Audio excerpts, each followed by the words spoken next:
This story is titled, My Girlfriend Used Our Anniversary Trip to Meet Up with Her Ex, so I canceled her return ticket. Now she is desperate to reconcile. Hey everyone! Before we jump into today's video, I need your help. We've noticed the channel is losing some traction, and subscribing is one of the best ways you can support us. It's quick, free, and it helps us keep bringing you awesome content. Your support means the world. Let's keep this channel growing together. Thanks so much. Now let's start the video. So, I'm 30 male, and I've been working as a financial analyst in Manhattan for about 8 years now.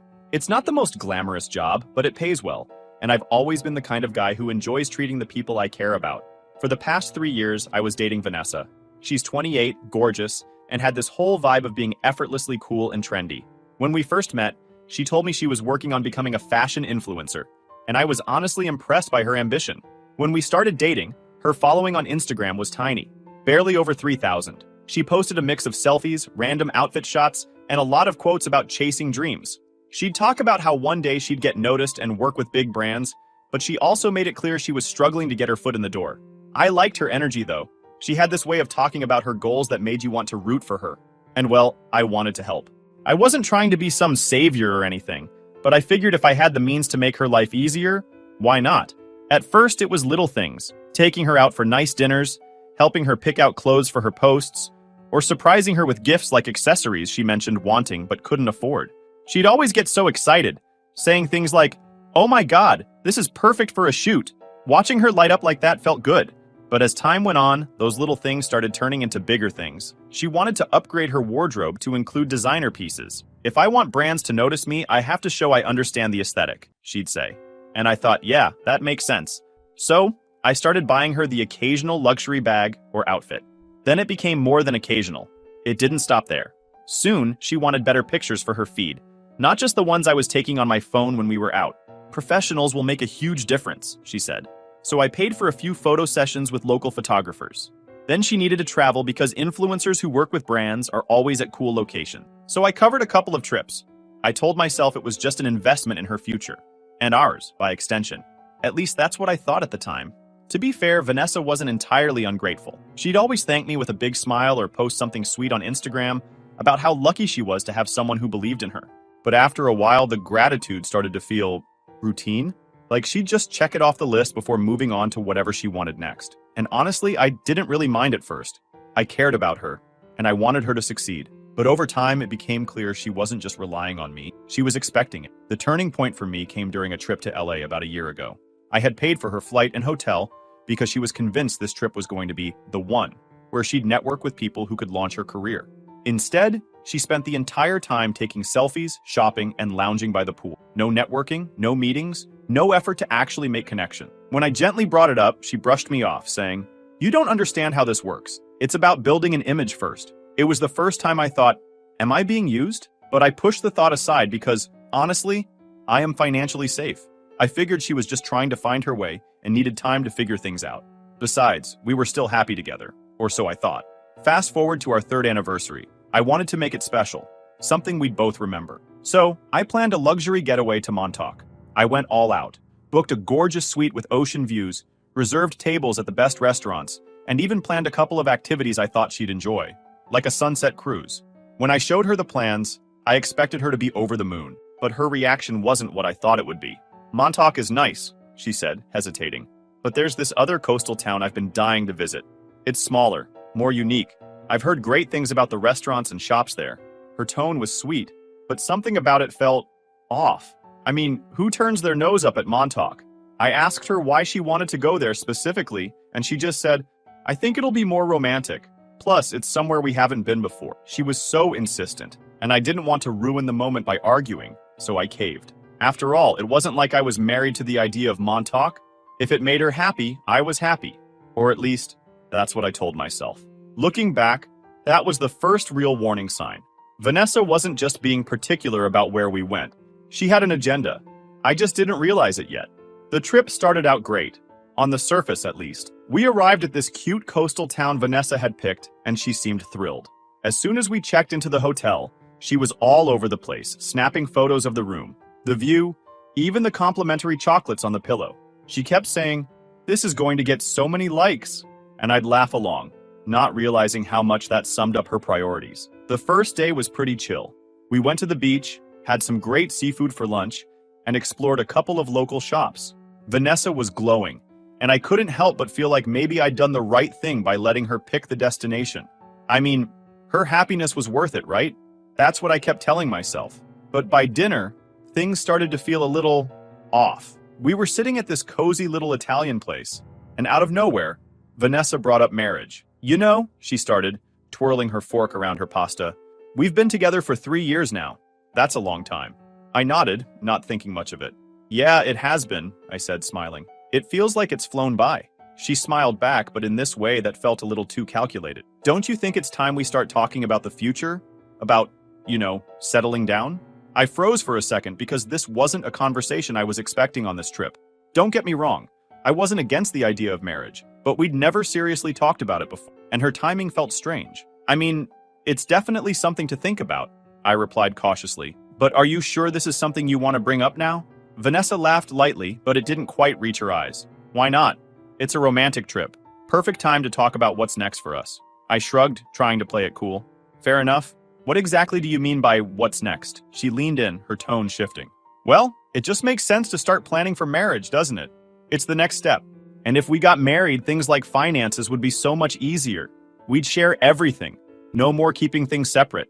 There it was. I couldn't put my finger on why, but the way she said it made my stomach twist. It wasn't about love or commitment. It was about money. I took a sip of water, trying to buy time to process what she was saying. I mean, sharing finances is a big step, I said. But honestly, I think if marriage were on the table, I'd probably want to talk about a prenup first, just to make sure we're both protected.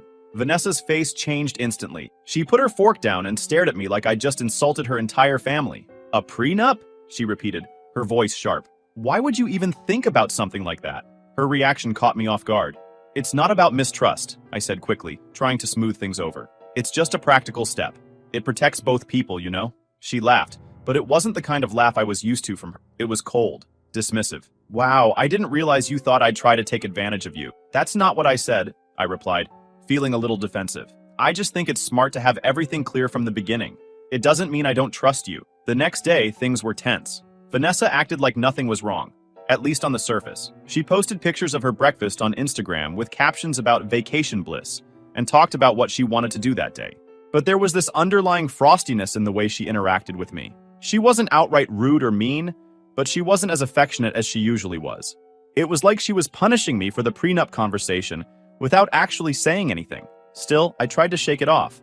I figured maybe she just needed some space to process. Relationships have bumps, right? No big deal.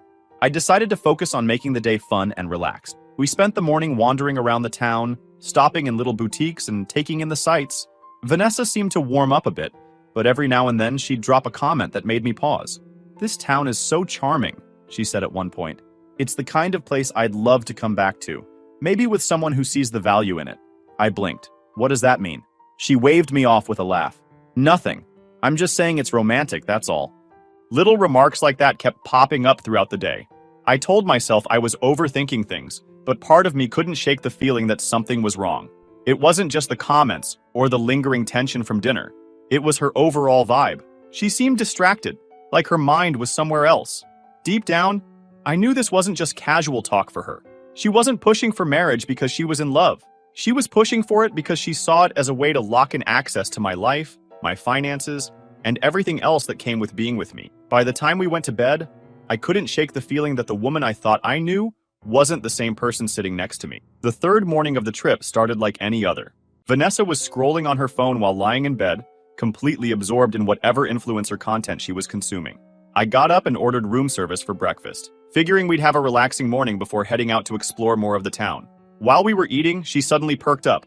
"Oh my God," she said, showing me her phone. "There's this bag shop downtown that's like iconic. They only carry super exclusive pieces. It's the kind of place I'd never get to shop at back home." I nodded, mid-bite of my toast. "Sounds cool. Want me to go with you?" Vanessa shook her head quickly, almost too quickly. No, you don't have to. I know shopping isn't really your thing. Besides, it's probably going to take me forever to decide what I want, and I don't want you to be bored. That struck me as odd. We'd been doing everything together on this trip. Why suddenly the need for alone time? But I didn't want to make a big deal out of it. "All right," I said casually. "Just let me know if you need anything." She smiled sweetly. You're the best, she said, leaning over to kiss my cheek. I'll probably just be gone an hour or two. An hour or two turned into 4. At first, I didn't think much of it. Vanessa could be indecisive when it came to shopping, especially for big purchases. But as the hours ticked by, I started to feel uneasy. I hadn't gotten a single text or call from her, which was unusual. Vanessa was the kind of person who updated me on everything. Whether she found a cute cafe or tried on a dress she loved, I always got a running commentary. Today? Silence. I decided to check our shared credit card to see if she'd made any purchases. Nothing. No charges from the bag shop, no charges from anywhere. That didn't make sense. If she'd been shopping for hours, surely something would have shown up. My gut told me something was off, so I grabbed my jacket and headed out. I wandered downtown for a bit, checking out the shops and keeping an eye out for Vanessa. Eventually, I found myself near the marina, where the town's boardwalk ended in a quiet, scenic area with benches overlooking the water. That's when I saw her. She wasn't alone. Vanessa was sitting on a bench with a man I immediately recognized. Ryan, her ex-boyfriend. He'd popped up in a few of her old Instagram posts when we first started dating, but she'd assured me they were long over. They were sitting close. Too close. Vanessa was laughing at something Ryan had said, her hand resting casually on his arm. He leaned in, his body language comfortable and intimate in a way that made my skin crawl. I stayed where I was, hidden behind a nearby kiosk selling ice cream, and tried to get a handle on my emotions. Part of me wanted to march over there and demand an explanation, but the other part of me told me to wait and watch. That's when I caught bits of their conversation. You really convinced him to come here? Ryan asked, smirking. Vanessa laughed, a sound that suddenly grated on me. Of course. I told him this town was more romantic and sweet-talked him a little. He bought it, no questions asked. Ryan grinned. Well, it worked. I missed you. I missed you too, Vanessa said, placing a hand on his knee. Sneaking around has been exhausting. Soon, Ryan said, leaning closer. We'll figure it out. Just play along for now. You're too good at this. They laughed again, completely unaware of my presence. My hands were shaking with anger, but I forced myself to stay calm. Pulling out my phone, I snapped a few pictures of them. If Vanessa was going to lie to my face, I needed proof. I walked away, my mind racing. This wasn't just some innocent meetup with an old friend. This was a full-blown secret affair. Vanessa hadn't picked this town for its romantic charm or unique shops. She'd picked it because it was the perfect cover to see Ryan, and I'd been stupid enough to go along with it. When I got back to the hotel, I tried to collect my thoughts. Part of me wanted to confront her the second she walked through the door, but another part of me wanted to wait. If she was bold enough to pull this off on a trip I planned and paid for, she'd have no problem lying to my face. I needed to see how far she'd go. Vanessa finally returned a couple of hours later, carrying a shopping bag from the luxury bag shop she'd mentioned earlier.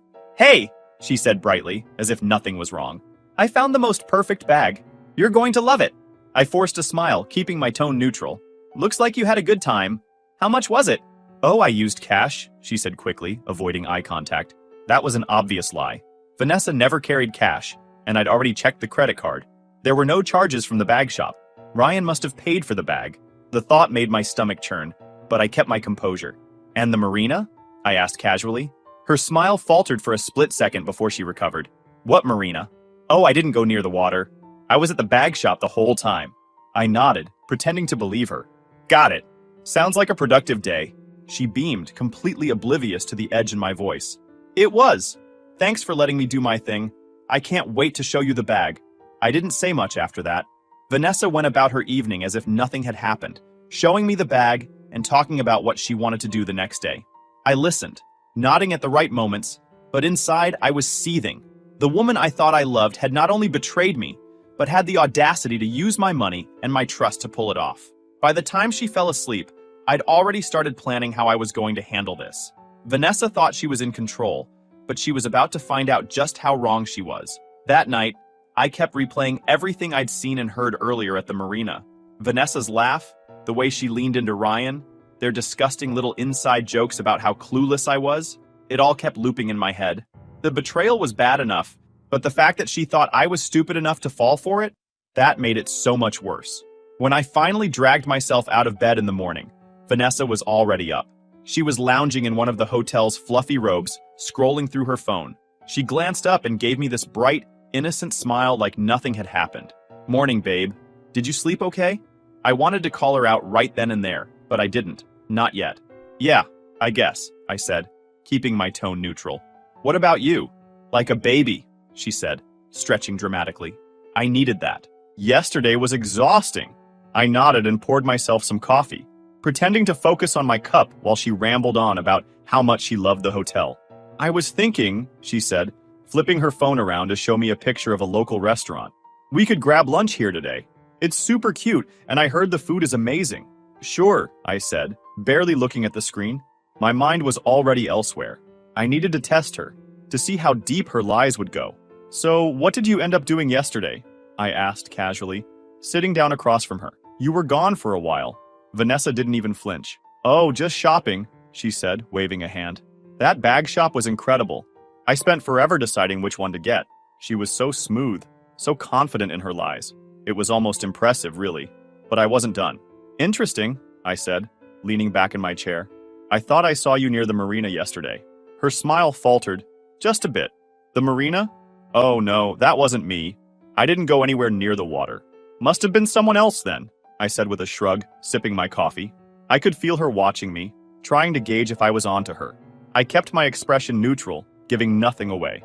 Let her squirm. When it was time for lunch, we headed to the restaurant she'd picked out. Vanessa immediately started taking pictures of the table, the menu, and even her drink when it arrived. This is perfect, she said, angling her phone just right. My followers are going to love it. Looks great, I said, barely paying attention. I couldn't stop thinking about Ryan and how he'd probably paid for her stupid bag. I wanted to ask her outright, wanted to see her squirm, but I held back. I needed to be smart about this. Confronting her in public wouldn't get me the answers I needed.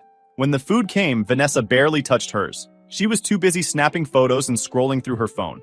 You're so quiet, she said at one point, glancing up at me. What's on your mind? Just tired, I guess, I said. Didn't sleep great. She gave me a sympathetic smile. Ah, poor baby. We'll take it easy this afternoon, okay? Maybe do a little shopping together. The audacity of this woman. I nodded, forcing a smile. Sounds good. Eventually, we ended up at a boutique selling handmade jewelry. Vanessa picked up a necklace and held it up to her neck, turning to me with a playful smile. What do you think? Would this look good in my next post? It's nice, I said, barely looking at it. She pouted. Just nice? Come on, babe. You're supposed to hype me up. I forced a laugh. All right, it's gorgeous. Happy? Much better, she said, grinning. Then, as casually as if she were asking about the weather, she brought up marriage again. The sheer nerve of this woman.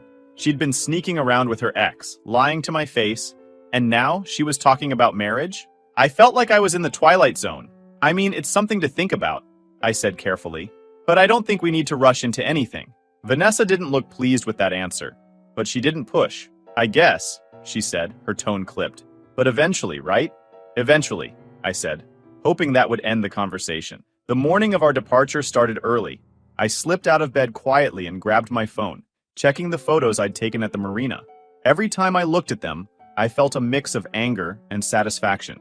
Anger because of what she'd done, and satisfaction because I had the proof I needed to finally end this farce of a relationship. She thought she'd played me, but the game was about to change. I started packing my things, careful not to make too much noise. Vanessa didn't stir. Of course, she didn't. This was someone who could sleep through a thunderstorm. Once my suitcase was ready, I took one last look at her. I felt nothing. No sadness, no regret, no second thoughts. Just a quiet, simmering rage. On my way out of the room, I stopped at the hotel's front desk. The clerk smiled politely as I handed her the key. Checking out early? She asked. Yeah, I said, keeping my tone casual. Just me, though. My girlfriend will be staying a little longer. The clerk nodded, not questioning it. I paid the remaining balance on the room and left instructions to inform Vanessa that her stay was extended at her own expense. Once that was done, I opened my airline app and canceled her return ticket. It felt cold, but after everything she'd done, I didn't feel like making her life easier. By the time I got to the airport, my phone was already blowing up with texts from Vanessa. She must have woken up to find me gone, and the note I'd left on the nightstand. I'd kept it short and sweet. Enjoy your extended vacation. Say hi to Ryan for me. The messages started off confused. Vanessa, where are you? Did you go out for coffee or something? Then they shifted to panic. Vanessa, did you leave? What the hell is this note about? What do you mean extended vacation? Finally, they turned to anger. Vanessa, you canceled my ticket? Are you serious right now? You're being so dramatic. I didn't reply to any of them. Instead, I turned my phone on silent and boarded my flight. The whole time, I kept picturing Vanessa back at the hotel, realizing she was stuck in a town hours away from home with no ticket, and most likely, not enough money to book one on her own. She was entirely dependent on me financially, and she knew it. Without my support, her carefully curated influencer life would fall apart. When I landed back home, I turned my phone back on to an explosion of missed calls and texts. Vanessa had gone full cycle, pleading, angry, accusatory, and finally desperate. Vanessa, please, let's talk. This is insane. Vanessa, I didn't even do anything wrong. You're overreacting. Vanessa, I don't have enough money to get home. What am I supposed to do? Her last message was the one that made me laugh out loud. Vanessa, you're humiliating me. How do you think this is going to make me look? That was always her priority. How things looked. Not the fact that she'd been caught lying. Not the betrayal. Not even the fact that she'd been using me for years. No.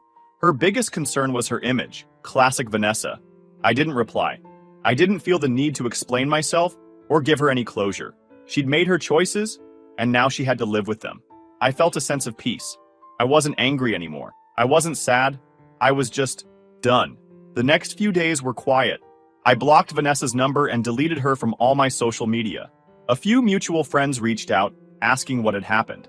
Apparently, Vanessa had already started spinning her version of the story, making it sound like I'd abandoned her out of nowhere. But when I forwarded them the pictures of her and Ryan at the marina, the truth spoke for itself. I can't believe she did that, one friend said. That's so low. She always seemed kind of off to me, another admitted. You're better off without her. Better off. That phrase stuck with me. For the first time in years, I felt like I could finally focus on myself without someone draining my energy and resources. Vanessa, on the other hand, wasn't doing so well. I heard through the grapevine that she managed to get home eventually, though I didn't care enough to find out how. Without my financial support, her influencer dreams started to crumble. She couldn't afford the luxury lifestyle her followers expected, and her engagement tanked. A week later, she showed up at my apartment unannounced. I opened the door just enough to see her face, but not enough to invite her in. She looked terrible. Puffy eyes, messy hair, and none of the polished perfection she always flaunted online. Please, she said, her voice trembling. Just give me 5 minutes. I can explain everything. I stared at her for a moment, feeling nothing but indifference. I don't need an explanation, I said. You didn't make a mistake, Vanessa. You made a choice, and now you have to deal with the consequences. She started crying, but I didn't budge. I was stupid, she said, choking on her words. I wasn't thinking. I don't care about Ryan, I care about you. No, you care about what I can do for you, I said firmly, and I'm done. With that, I closed the door and locked it. Her muffled sobs faded as she walked away, and I felt lighter than I had in years. This was the ending she deserved, and I had no regrets. The next morning, I woke up to a flood of messages from friends. Vanessa had apparently started a full-blown pity campaign on Instagram, posting cryptic stories about being betrayed and starting over. One friend even sent me a screenshot of a post where she wrote, "Sometimes the people you trust the most are the ones who hurt you the deepest." I couldn't help but laugh. The audacity of this woman, trying to paint herself as the victim when she was the one sneaking around with her ex. I didn't feel the need to engage, though. Let her followers believe whatever story she was spinning. I had nothing to prove. That afternoon, I got a text from one of our mutual friends, Sarah. She'd always been a straight shooter, the kind of person who didn't buy into Vanessa's influencer act. "Hey," she wrote, "Vanessa's trying to make you look like the bad guy. But I told her I know what really happened. If you want me to say anything to anyone, let me know." I appreciated the gesture, but I didn't want to give Vanessa any more of my energy. "Thanks, but I'm good," I replied. "Let her dig her own grave." And dig she did. Over the next week, I started hearing more and more about how Vanessa's life was unraveling. Without me footing the bill for her clothes, trips, and professional photo shoots, her influencer persona started to crack. Her followers were used to seeing her in designer outfits, sipping lattes at chic cafes, and lounging in luxury hotels. Now she was stuck trying to fake that lifestyle on a budget, and it wasn't working. She posted a photo wearing the same dress as last week, Sarah texted me one day. People in the comments are starting to notice. Another friend sent me a link to one of Vanessa's Instagram stories, where she was talking about embracing minimalism and moving away from material things. It was hilarious, considering this was the same woman who once told me she couldn't possibly wear the same outfit twice because it would ruin her aesthetic. The best part? Ryan, the guy she'd risked everything for, had ghosted her. I found out through a mutual acquaintance that he'd bailed as soon as Vanessa's financial situation became clear. He's not trying to play daddy to her, they said. She's on her own now. Good. She deserved it. The best decision I made, though, was rebooking the Montauk trip, the one I'd originally planned before Vanessa hijacked it. I went solo this time, and it was everything I wanted it to be. At one point, I checked Vanessa's account, but the posts were sporadic now. Blurry mirror selfies, random motivational quotes, and one sad attempt at a thrift haul video. Her followers had dropped significantly, and the comments were brutal. "Where's your boyfriend who used to spoil you?" one person wrote. "Fake influencer vibes," said another. It was a strange mix of satisfaction and pity. Back in Manhattan, life continued to get better. I started going to therapy, which was something I'd been putting off for years. Talking to someone about everything that happened helped me process the anger and hurt I didn't even realize I was carrying. I learned a lot about myself, why I'd let someone like Vanessa into my life, why I ignored the red flags for so long, and how I could set better boundaries moving forward. The last I heard about Vanessa was from Sarah. Vanessa moved back in with her parents, and apparently she was trying to rebrand herself as a lifestyle coach. "Unreal," Sarah texted. "She's acting like she's some kind of self-help guru now. Can you believe this?" I laughed, shaking my head. "Let her have it. I'm done caring." And that's it. Vanessa got what was coming to her, and I got my life back. Let me know what you think, Reddit. Ever had to deal with someone like this?